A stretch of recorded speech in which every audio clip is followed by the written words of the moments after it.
Enlace. El noticiero que te acompaña cada mañana. Estamos platicando con José de Jesús San Pedro Martínez, quien nuevamente va a ser reconocido por la Universidad Autónoma de Zacatecas, por nuestra máxima casa de estudios. José de Jesús, muchas gracias por recibirnos en tu lugar de trabajo, en tu lugar de tu escondite, tu refugio de libros, de letras. Y lo primero que se me ocurre preguntarte es ¿por qué tanto elefante en esta colección que tienes aquí? Bueno, ante todo, gracias, Francisco, eres muy amable, muy gentil. Gracias por tu interés. Obviamente me abruma, pero lo acepto encantado. Gracias. Efectivamente, estamos en las oficinas de la revista Dos Filos Editores, que es la modesta empresa que aquí funciona desde hace algunos años. Y puedes apreciar una colección de elefantes porque aluden a la mascota, que es el símbolo de la revista y de los libros que publica Dos Filos. Cuando pensaba yo en la edición de una revista que vino siendo luego Dos Filos, como en el segundo número, tercer número a lo mucho, por azar, leí una revista que se llamaba Siete Días, una revista argentina que me gustaba leer de cuando en cuando. Y ahí al principio de la revista aparecía una tira cómica, una historieta cómica, fundamentalmente firmada y elaborada por Quino, el célebre autor de Mafalda. Uh-huh. Y en una de esas aparecían dos elefantitos muy lindos los dos, ¿no? Y de inmediato los asocié con la revista y dije, estos elefantes serán apropiados para la revista, ¿no? Sin saber obviamente todas las repercusiones que eso tendría. Simplemente me gustaron y los tomé. Narran una historieta que es difícil de reproducir, pero que la recuerdo perfectamente bien. Y como la revista iba a tener el subtítulo de Revista de Literatura y Política, yo pensé en el nombre Dos Filos, Revista de Literatura y Política, pues entonces lo asocié con los colmillos del elefante, ¿no? Y dije, cada colmillo va a ser uno de esos filos. Entonces apareció Revista de Literatura y Política y aparece en el índice por primera vez ese elefantito presidiendo todo lo demás. Y ya con el tiempo lo adopté como la mascota oficial de la revista y de los libros. Aparece en múltiples espacios, es un elefante famoso. Bueno, son dos elefantes famosos y desde entonces simboliza lo que es aquí. Con base en eso, múltiples amigos comenzaron a traer un elefante de recuerdo, de regalo. Yo mismo empecé a comprar. Quienes están aquí en Dos Filos de cuando en cuando aportan su elefante particular y se hizo esta colección que sigue en proceso, ¿no? Sigue en proceso. Naces el 2 de noviembre de 1950, ya va a ser tu cumpleaños. 33 años, la edad de Cristo. ¿Por qué 33 años insiste Lili Morones? ¿La edad de Cristo? ¿La muerte de John Lennon? No, pues esa cantidad de años convenimos en que iba a cumplir y que iba a cumplirlos permanentemente. ¿Ya no cumples? No, ya no cumplo. Ya incluso hay personas que me han conocido estando ellas más jóvenes, pero que ya me han rebasado, obviamente, ¿no? ¿Cómo era tu infancia, José de Jesús? Ahí en esa vieja calle Juan de San Pedro, así se llamaba originalmente, Juan de San Pedro, hoy calle García de la Cadena. Y me gustaba Juan de San Pedro no solamente por el hecho histórico, así se llamaba tu padre, Ajá. así crecieron los San Pedro en ese barrio. Sí. Y te recuerdo que en ese barrio antiguamente había también unos baños San Pedro. Los baños San Pedro. Que estaban ahí cerca de la esquina. Y más al extremo, recuerda que estaba la Plaza de Toros San Pedro. San Pedro. Entonces todo ese circuito era San Pedro, ¿no? Algunos vecinos bondadosos pensaban que la calle Juan de San Pedro se llamaba así por la familia, pero no es correcto, ¿no? Mi padre efectivamente se llamaba Juan, pero no sino Juan San Pedro. Juan San Pedro. Juan San Pedro a secas, ¿no? Juan San Pedro Gutiérrez. Y entonces ese es mi barrio de toda la vida. Incluso es mi barrio ahora. Ahí se encuentra la casa familiar. Es la casa de mis hermanos, de mis padres, en la que estamos permanentemente coincidiendo todos. Y el barrio pues ha sido el barrio típico zacatecano en el que crecí y en el que me convertí en un adulto formal y en el que sigo ahora. Tu padre era de oficio minero, era pequeño minero. Sí. Tu madre dedicada prácticamente al hogar. Sí. Era un barrio con muchas carencias, era un estado muy pobre todavía. ¿Dónde surge esa beta artística que le da a 3 de tus 8 hermanos? Pues es difícil explicarlo, como decía Camus. Quizás las circunstancias históricas pudieran explicarlo, pero de nada sirve que lo expliquen, porque no explican lo correcto, ¿no? Yo lo atribuyo a diversos factores. Entre ellos, uno muy, muy importante es que tuve una abuela muy, muy ilustrada, con un complejo muy legítimo de aristócrata, y que se empeñaba en hacernos leer a los poetas románticos, por ejemplo, ¿no? Y me acuerdo perfectamente bien cómo nos animaba a recitar en algunas reuniones, por ejemplo, poesía de Juan de Dios Peza, de Amado Nervo, de Rubén Darío. Nos obligaba con ternura, por ejemplo, a leer el periódico, a estar informados.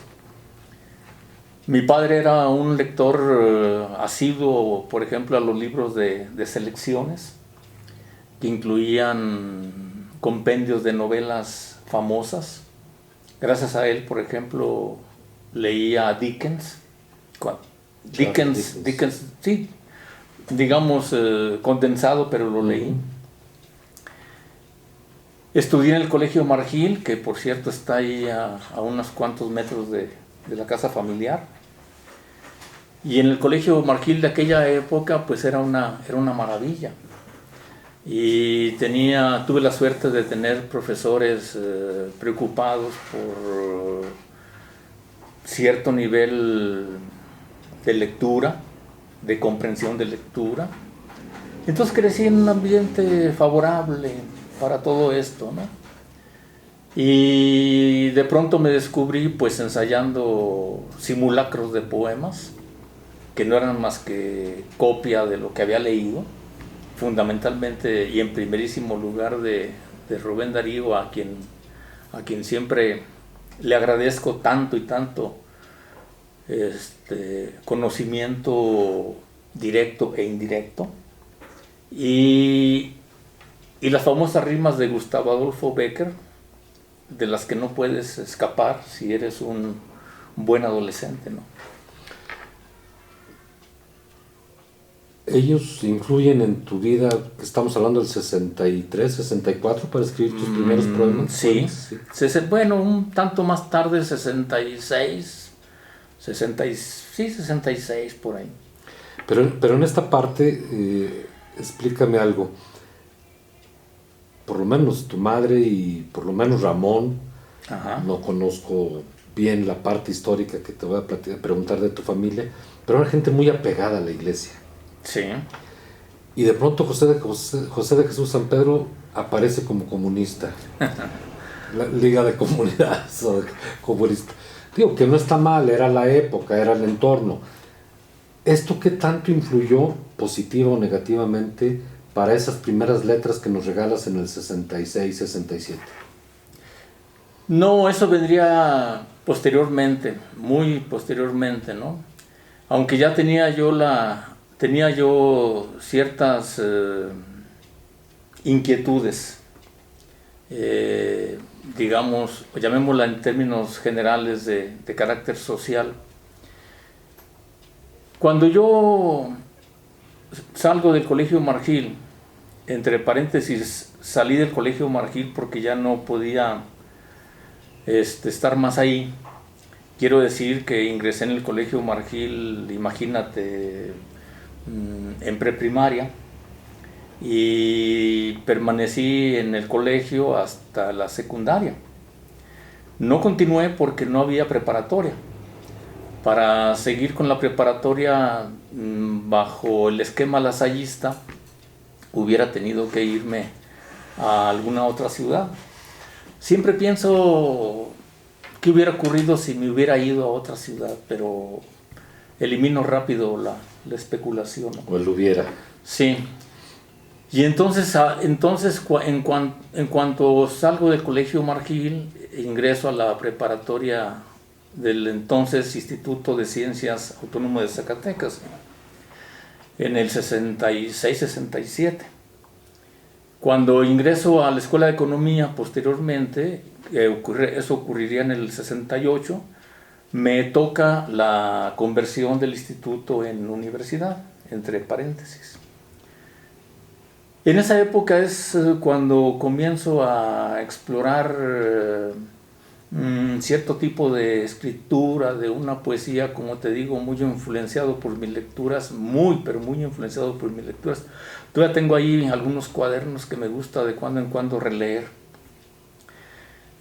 bajo el riesgo de ruborizarme y también de alegrarme, ¿no? Porque me veo a mí mismo en esas letras y me veo cómo era, lo que pensaba, lo que sentía, cómo procedía para escribirlos, etcétera, etcétera. Y eso me llena de una autoternura, ¿no? Así mitad narcisista y mitad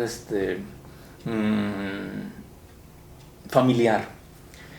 Y entonces escribía esos poemas en una libreta, pero era una escritura muy privada, muy íntima, como algo secreto, como algo al margen de la vida cotidiana, y no estaba seguro de si deseaba yo dar a conocer eso o no. Para mí era pues una práctica muy privada, personal, aunque tenía ahí mis libretas y todo, y ensayaba escribir sonetos y redondillas y etcétera, etcétera. Cuando ingreso a la Escuela de Economía, mis lecturas cambiaron radicalmente, ¿no? Totalmente cambiaron. Y entonces comencé a leer algo pues totalmente distinto, sobre todo Borges, leí mucho Cortázar, etcétera, Pero etcétera. ¿por qué lees otros libros no propios de una escuela de economía? Porque yo ya ¿Quién tenía... influyó en ti en esto? ¿O de dónde conseguiste estos libros? No, yo tenía desde la prepa, tenía el hábito de una lectura cada vez mejor. Uh-huh. Desde la preparatoria yo leí mucho, ¿no? Le consta a mis profesores de literatura de aquella época les costaba, que era buen lector. Y cuando no había clase, por ejemplo, lo que sucedía con cierta frecuencia, pues yo simplemente me iba a leer a la parte alta, a la preparatoria. Había ahí un salón que se llamaba de estudio, antes de llegar a las canchas de básquetbol en la escuela preparatoria número 1, había un salón ahí al que casi nadie iba, porque éramos, en aquella preparatoria éramos, no sé, 3, 4 grupos, era algo mínimo, ¿no? Entonces podías sentarte a leer con toda tranquilidad, en reposo, nadie molestaba, nadie interrumpía, etcétera, etcétera. Y entonces yo leí mucho, por ejemplo, los novelistas españoles, leía a la señora Pardo Bazán, leía a De Peredo, leía a Juan Valera, leí bastante ahí en la preparatoria. Y empiezas a escribir tus poemas. Y continúo escribiendo mis poemas, porque ya empezaba yo previamente con algunos ensayos mínimos de poesía, pero ahí ya adquiero una práctica más cotidiana, ya no tan esporádica, sino que lo veo ya como un ejercicio, pues, que veía cada vez más y más posibilidades, y me gustaba y me agradaba hacerlo de una manera más ferviente, ¿no? Cuando ingreso a la escuela de economía, pues tengo que entrar a otro tipo de lecturas. Se resuelven para mí infinidad de misterios relacionados con la escritura. Empiezo a conocer personas aquí y allá, empiezo a entrar a un circuito de colegas, y gradualmente empiezo así. ¿Colegas poetas? Sí, que pasaban por Zacatecas de manera esporádica, etcétera, etcétera, ¿no? Entonces, cuando estaba en economía, recuerdo que escribí bajo el influjo porque era una época realmente explosiva en términos políticos, ¿no? Uh-huh. Acababa de ocurrir lo del 68, cuando yo ingresé a economía. Ismael Guardado estaba elaborando su Prometeo. El ambiente era muy contestatario, muy explosivo, de mucho ánimo, muy optimista, con una gran esperanza en lo que suponíamos vendría de manera casi automática. Y entonces escribí un par de poemas con la idea de la protesta política. Fue un par de poemas infortunados, por supuesto, ¿no? Obviamente, y por fortuna no permanecieron. Había una naciente libertad de expresión en el 68. Sí. ¿Podías publicar esto? No lo sé, no lo intenté. Supongo que sí. Supongo que no había ningún problema, porque tampoco eran poemas tan combativos, tan ilimitados en ese aspecto, ¿no? Y hubo un festival ahí, vinieron varios cantantes de protesta, hubo algo ahí en la universidad, en la escuela, y coincidió con todo eso, y yo le dije a uno de mis maestros, pues yo tengo un par de poemas que me gustaría ver si es posible leer aquí en el acto. Y me dijo mi maestro, por supuesto que sí. Y entonces leí esos poemas que tuvieron cierto éxito, y eso me gustó, ¿no? En aquellos años aparece "Si entra él, yo entro". ¿Qué significa para ti? Bueno, ese libro apareció más bien en 68, ¿no? No, lo primero que yo publico, digamos, con mediana formalidad, aparecerá hasta 1972, 73, si no recuerdo mal.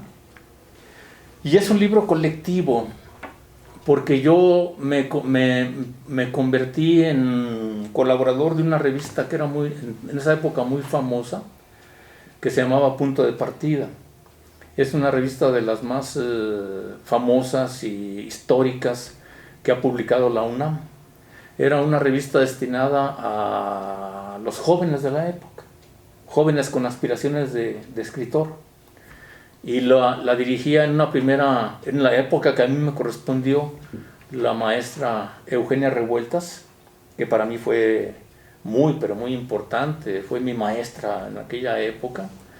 Yo con algunos amigos íbamos frecuentemente a la UNAM y ahí pasábamos los días, pues descubriendo, explorando, conociendo, etcétera, etcétera.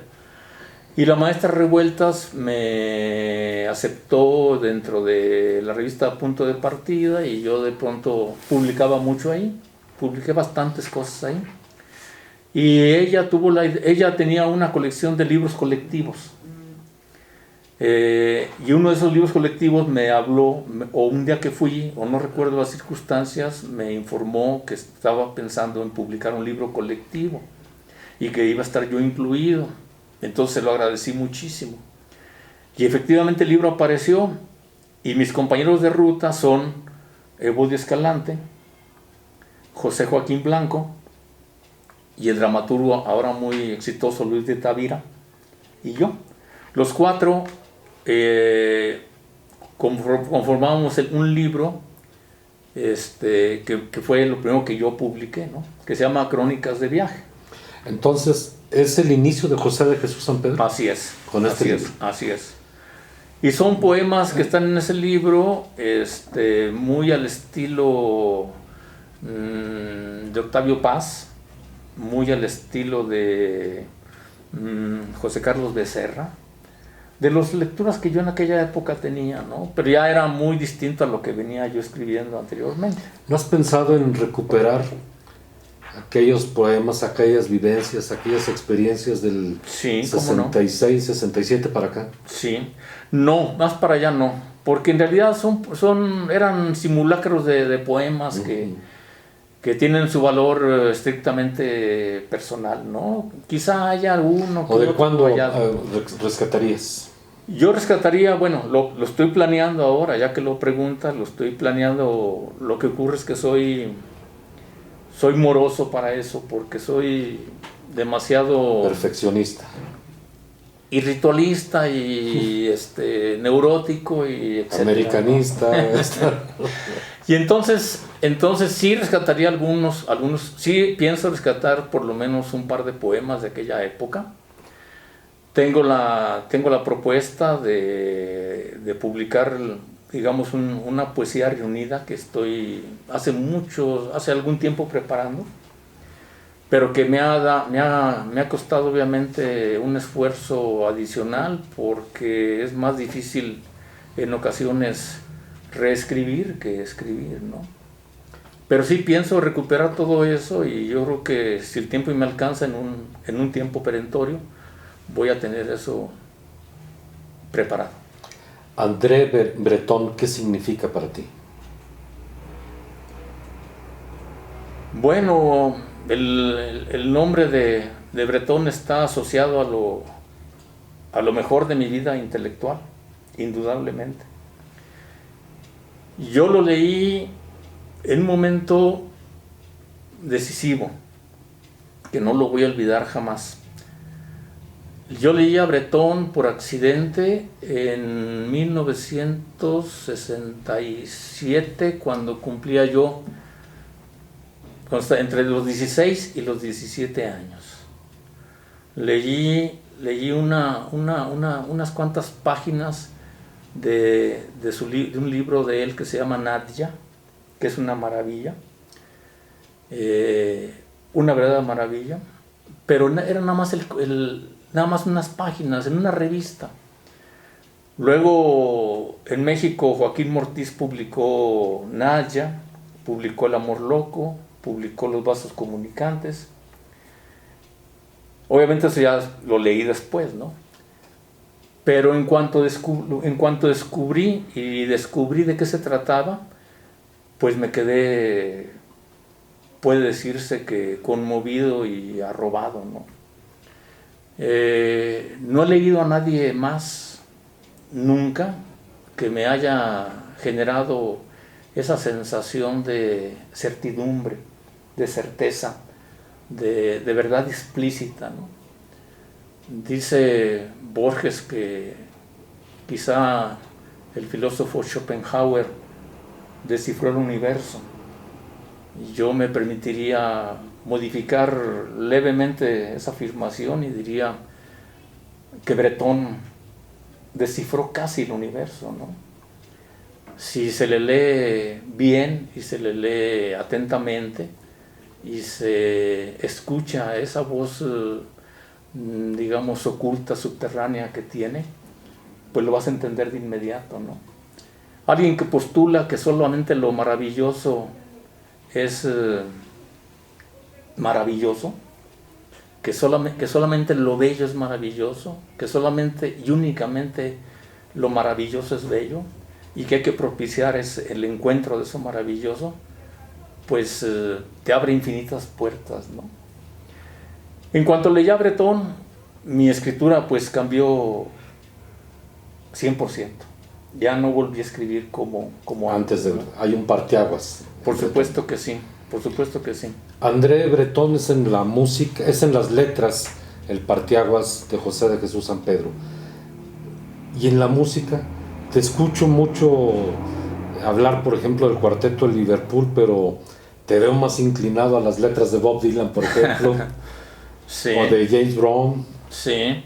En algún texto que publiqué en mi último librito que se llama No estar y estar, y ahí cuento cuando era yo un adolescente de 17 años y cómo algunas cosas Déjate un paréntesis. Sí. ¿Dónde encontrar la obra de José de Jesús San Pedro?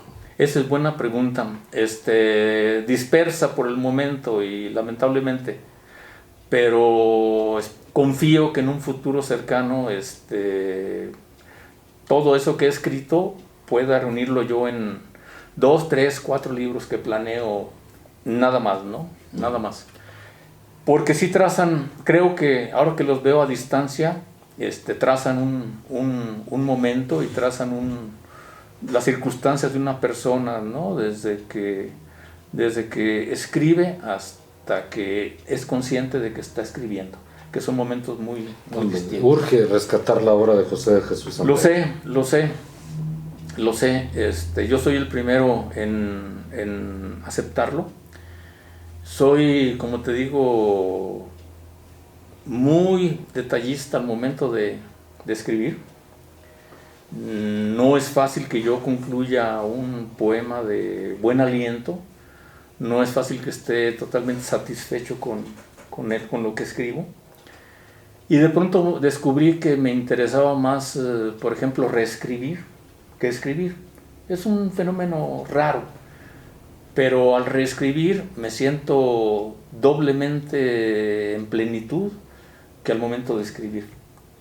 Y en ese sentido me fue siendo indiferente publicar rápido o no publicar rápido, o publicar muy seguido o no publicar muy seguido, porque luego tú ves, sin que esto implique ninguna falta de respeto, a muchos de tus colegas que publican un libro por año, pero que lamentablemente pues son libros que vienen y van.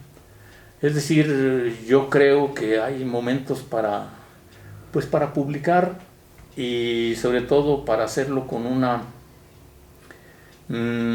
conciencia fundamental de lo que estás haciendo, ¿no? Y en ese sentido, pues yo lo que deseo es publicar cuando lo que vaya a publicar sea algo que en verdad trascienda para mí. Sí. Para mí sobre todo, ¿no? O sea, que me guste a mí. A mí no me interesa más allá nada, sino que me guste a mí. Es un tanto egoísta, pero pues no puedo evitarlo. Regresando a la música, Sí. ¿quién influye en ti? Obviamente Bob Dylan, obviamente todo el viejo rock and roll de los años 50. Yo crecí oyendo rock and roll. Mis papás, por ejemplo, eran muy heterodoxos, ¿no? Lo mismo escuchaban, ¿qué te diré? Doris Day que Los Panchos, Agustín Lara y Pasos Dobles, y era una mezcolanza, ¿no? Pero lo que para ellos fue una heterodoxia, para mí fue una ortodoxia, ¿no? yo crecí escuchando el rock and roll en español, gracias a mis hermanas. Gracias o no gracias a ellas, escuché todo el rock and roll en español de la época. Y de ahí brinqué al rock and roll, Jerry Lee Lewis, obviamente Elvis Presley, sin el cual también sería difícil estar en este lugar en este momento. Buddy Holly, todos esos me impresionaron de una manera absoluta. Y luego toda la invasión inglesa de los 60, y luego todo el glam rock de los años 70. En los 80 me retiré un poco de la música porque estaba yo muy enojado porque habían terminado los años 70. Eso me causó una molestia psicológica. Dije, ¿cómo voy a abandonar los años 70? Y me resistí a oír mucha música de los años 80. Pero fue un fenómeno no tuyo, o sea, pues fue sí, un fenómeno nacional, porque los 70 los rescatamos al finalizar los 90. Sí. ¿No? Sí. Pero esas 80 y 90 fueron 2 décadas perdidas para nosotros. Sobre todo los 90, pero no dudes de que dentro de algunos años digan, no, los 90 también son importantes, etcétera. Según tu nostalgia vaya creciendo, va recuperando los años, ¿no? Entonces no pierdo las esperanzas de que te guste Paquita la del Barrio, Julián Álvarez, todos. Bueno, no sé si lo alcance a escucharlo en la lista que tengo. Tengo hormigas en mis pantalones. ¿Qué significa para ti? ¿Qué es esto? ¿Por qué es esta frase? Es una canción de James Brown, de comienzos de los años de 1970. Era un disco sencillo. De los de 45. Sí, y venía y la cara A era Tengo hormigas en mis pantalones parte 1, y al darle la vuelta era Tengo hormigas en mis pantalones parte 2. Y entonces ponías la parte 1 y era un ritmo frenético, un funk muy acelerado, como todo el que hace James Brown, una maravilla, pero enérgico, una vitalidad espléndida, ¿no? Que te obligaba a bailar. Y efectivamente era como tener hormigas en los pantalones, ¿no? Tenías que estarte sacudiendo para deshacerte de las hormigas. Y volteabas el disco y era lo mismo, pero con otro ritmo, ¿no? Pero era exactamente lo mismo, entonces no te cansabas nunca de bailar. Y yo pensé, si alguien puede decir que tengo hormigas en mis pantalones y eso asciende y tiene una categoría estética, pues entonces hay ahí una superficie ilimitada de expresión como para experimentar, ¿no? Y entonces eso me introdujo de cabeza literalmente en el mundo pop, que luego me sorprendí bastante, porque cuando veo lo que es el pop, en arte, en música, en todo, me tuve que frotar varias veces los ojos, porque todas las tesis, por lo menos manifiestas del pop, pues no eran más que las tesis surrealistas, bretonianas, ¿no? Nada más que en otro contexto. Sí. Pero sin Bretón, pensé yo y pienso, no puedes tú explicar a Andy Warhol, por ejemplo, ¿no? Ni puedes explicar Jack Kerouac, por ejemplo, ¿no? Ni a Ginsberg. Son como ramificaciones. Si no quieren admitirlo los demás, pues es su problema, ¿no? Pero en realidad no es más que un surrealismo modernizado, por llamarlo de alguna manera, ¿no? La poesía, la música y el fútbol en San Pedro tienen que ver con las letras, con la poesía, con lo que escribes. Sí, por supuesto que sí, son 3 prácticas cotidianas sin las cuales no podría vivir correctamente, y sí, diario están presentes en mi vida las 3, en diferentes grados, por supuesto, ¿no? ¿Hay algún equipo en especial? ¿Algún equipo en especial? ¿De ¿De fútbol? ¿Y por qué ese equipo? Bueno, quien me conoce lo elemental sabe muy bien que desde que yo era menos que un adolescente... ¿Alguna vez fuiste niño? pero muy rápido, pero muy rápido. Desde que era niño soy un hooligan del América. Te pregunto de porque te hiciste un verdadero fanático del América. No tanto, pero sí. Como un fanático o un admirador de Ramón López Velarde. Sí. ¿Llegas a los extremos cuando adoptas a un equipo, a una persona, a un tema? Sí, sí, por supuesto que sí. ¿Y por qué López Velarde? Bueno, López Velarde más bien es un descubrimiento mío tardío. Eso también debo decirlo. Tardío por diferentes razones, ¿no? Que no podría explicarme de manera lógica, aristotélica. Pero empiezo a leerlo y a apreciarlo gracias a múltiples amigos que me empiezan a introducir de una manera seria y metódica en su obra, ¿no? Recuerdo conversaciones espléndidas que tuve, por ejemplo, con José Emilio Pacheco, con Emanuel Carballo, que tengo con Marco Antonio Campos, con Evodio Escalante. Y todos ellos me empezaron a hablar de su fervor por López Velarde, ¿no? Es cuando también tú comienzas a verlo de una manera distinta, más próxima. Y me convertí en un buen lector de su obra, por supuesto. Lamento haberlo encontrado quizá tarde, pero desde entonces pues estuve y estoy muy anexo a su nombre, no solo por su obra, sino porque en su nombre hemos hecho pues el Festival de Poesía, el Premio Nacional de Poesía, ediciones muy particulares de su obra. Se publicó una biblioteca López Velarde que por desgracia quedó trunca. Y todo te lleva de nuevo a López Velarde en esa tesitura, ¿no? ¿Nos hace falta a los zacatecanos, desde tu punto de vista, conocer más a López Velarde? Por supuesto que sí. Porque lo veo nada más en los discursos, no en la poesía. Lamentablemente, López Velarde es un poeta que nació con muy buena estrella. Es un poeta de buena estrella. Su obra de inmediato cautivó a nuestros antepasados de una manera extraordinaria, al grado de ser imitado, ser parodiado y ahora ser leído, ser frecuentado.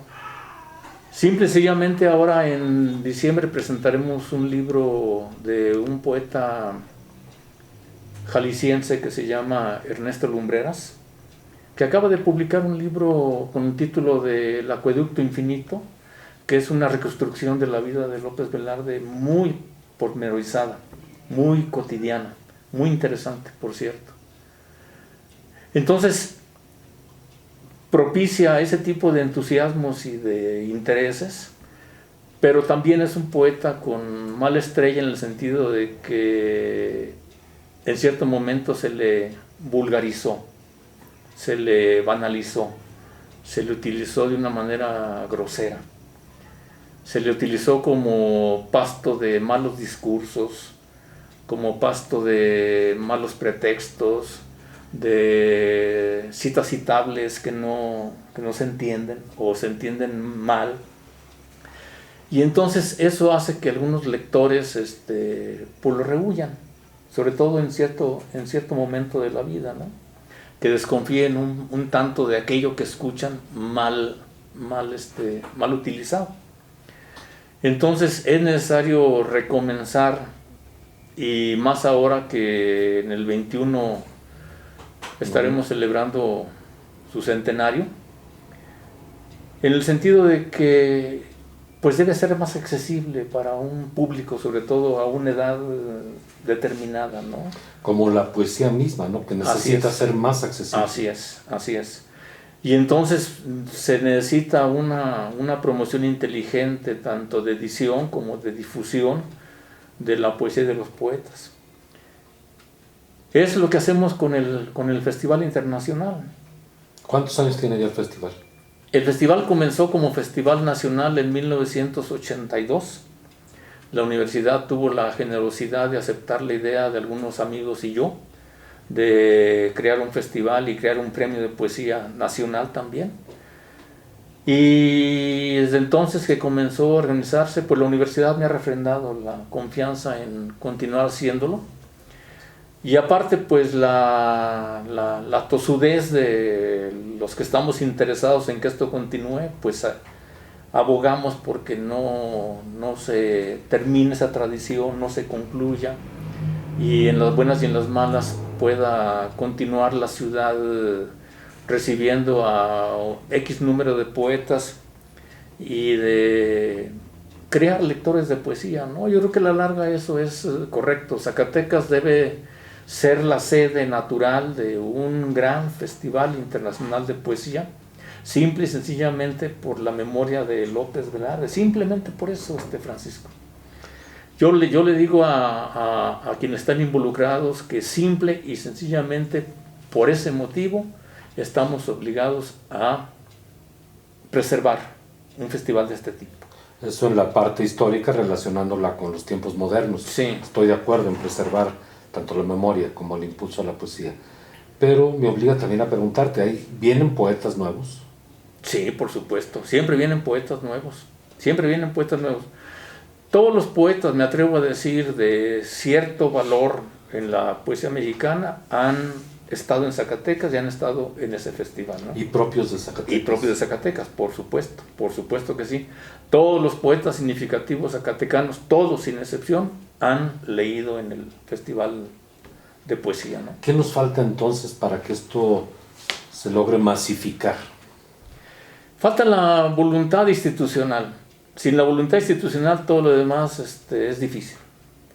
Entonces hace falta que las instancias comprometidas y obligadas a la difusión de la cultura en Zacatecas se hagan el propósito de apoyar este tipo de iniciativas de manera desinteresada y de manera absolutamente flexible. Mientras no haya esa voluntad y ese convencimiento, todo lo demás es muy difícil, lamentablemente. Finalmente, José de Jesús San Pedro, y gracias por recibirnos en tu oficina. Al contrario. Recibes un reconocimiento más de la Universidad Autónoma de Zacatecas. ¿Qué son para ti estos reconocimientos? ¿Qué significan para ti? Porque eres una persona humilde, modesta, apenada, aunque usted lo dude, pero normalmente no te gustan los reconocimientos. ¿Qué significa esto para ti? Como bien lo dices, y en contra de diversas personas, de bastantes personas, fui y soy una persona humilde.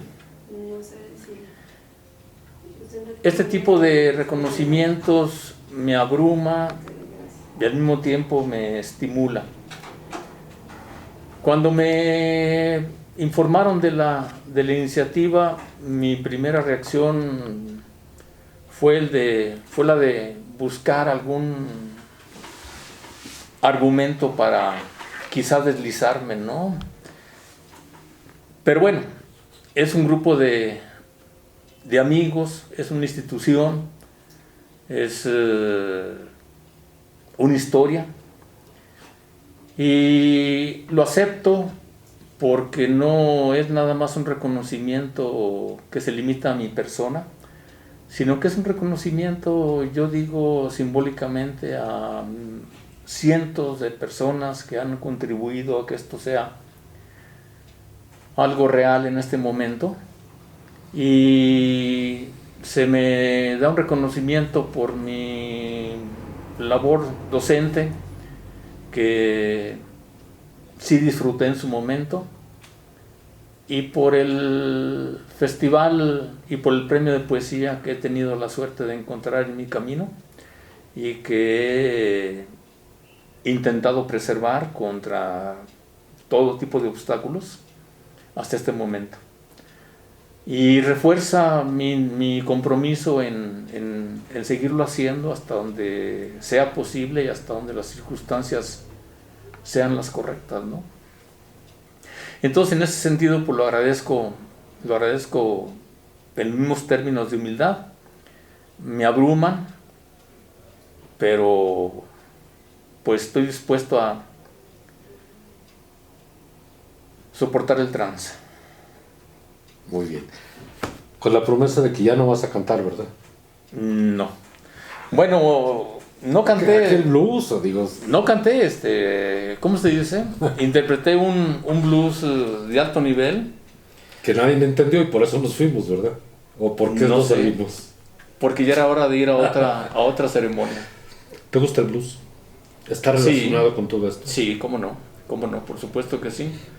Yo lo veo como parte del rock and roll, aunque los blueseros dicen que el rock es hijo del blues, ya hay esa polémica, ¿no? Pues sí, debe de ser hijo del blues el rock and roll, pero de todas maneras el blues es bienvenido, sobre todo cuando hay grandes intérpretes al respecto. Y sobre todo porque el blues es un tipo de poesía muy, muy sencillo, basado en cierta repetición, cierta cadencia, ¿no? Tomas una frase y la vas repitiendo, ¿no? Haces con diferentes matices. Y hay lo que haces muy bien. agradecerle al blues que nos ayuda a entender y a leer poesía, porque luego Sí. la poesía no es fácil de leerla. Alguna poesía no es fácil, No es de, fácil leer, de leer. por supuesto que sí. Otra es muy fácil de leer. Y el blues ayuda en cualquiera de El los blues casos. ayuda de todas, porque ahí no hay mayor problema, ¿no? Tomas la línea de mi nena me dejó a las 12 del día por un gato y lo vas repitiendo y haces todo un drama ahí, muy bonito, ¿no? ¿Qué te ayuda más? ¿La música, el alcohol, la marihuana?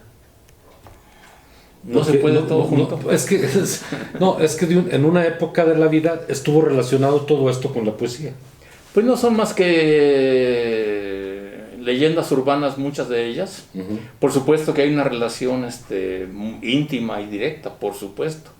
Pero no implica que sea tan estricto y no implica que sea tan... Ni tiene que ser la relación forzosa, o sea, Ni tiene pueden que caminar por Claro, todo. y no tiene por qué ser tampoco con el estereotipo de que es algo Ni- destructivo, ni tan satanizada, prohibitivo. exactamente, Claro, o sea. sí. Son prácticas individuales, absolutamente, para mí, justificadas todas, ¿no? San Pedro, muchas gracias. Al contrario, como siempre, muy amable, infinitamente agradecido. Al contrario, muchas gracias.